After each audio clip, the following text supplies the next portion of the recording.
Welcome to the channel. Here's a strange kind of thought I've had. Bruno Fernandes, well, this ain't strange, but Bruno Fernandes yesterday bossed the pitch against Everton in what was, I thought, an absolutely outstanding performance from the Portuguese guy. Most pundits made him man of the match yesterday for his astounding performance. Personally, I think that performance proves how much of an intelligent footballer he is and how much Ten Hag trusts him, how much trust he places in Bruno. However, could that versatility that he shows cause some problems for the manager? What do I mean by that? I mean Bruno in 2 games has shown us that he could possibly play as a CDM as well as, if not probably a little better than Casemiro, and in fact also not better than Casemiro, but because what I'm saying is he offers a greater range of passing than Casemiro does. You saw it yesterday. He sat deep. He had the vision to spray the ball, get people in, and that's exactly what was happening. Now, I'm not saying that Bruno Fernandes should replace the Brazilian, but it's definitely food for thought. Personally, I don't see that happening for 2 reasons. One, Casemiro was a specialist, and I don't think he could play anywhere else. And 2, Bruno is a number 10 by trade and is proven long term in that position. But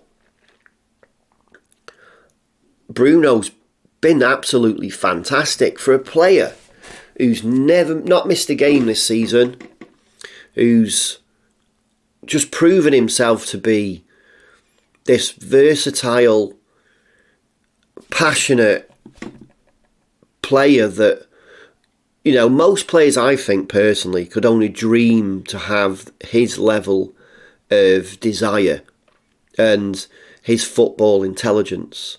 Now, you may not agree, and this is all about opinion. I'm not saying that what I'm saying here is fact. It's just an opinion. The problem is, well, it's not a problem. Ten Hag has got a great issue right now. Casemiro comes back after the next game, so obviously he's going to slot straight back in at CDM.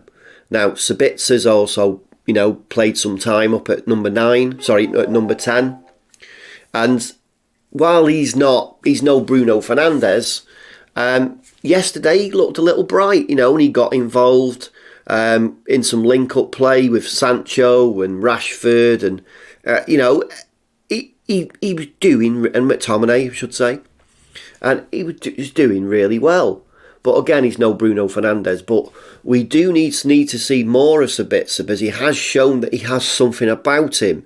And whilst he may not ultimately, at the number 10 position, kind of force Bruno out of that, I don't think there's any chance of that. Does that mean he won't be a regular starter? Because obviously Eriksen came back yesterday, and there's only limited spaces for players to play in that position. But does Sabitzer offer us something? I think he does.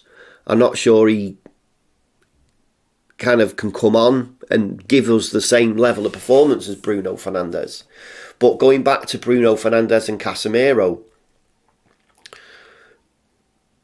Bruno, do you agree? Did Bruno surprise you yesterday against Everton, or was it just that Everton was so poor that it made Bruno shine? He had the time to spray those balls about and boss the pitch from deep.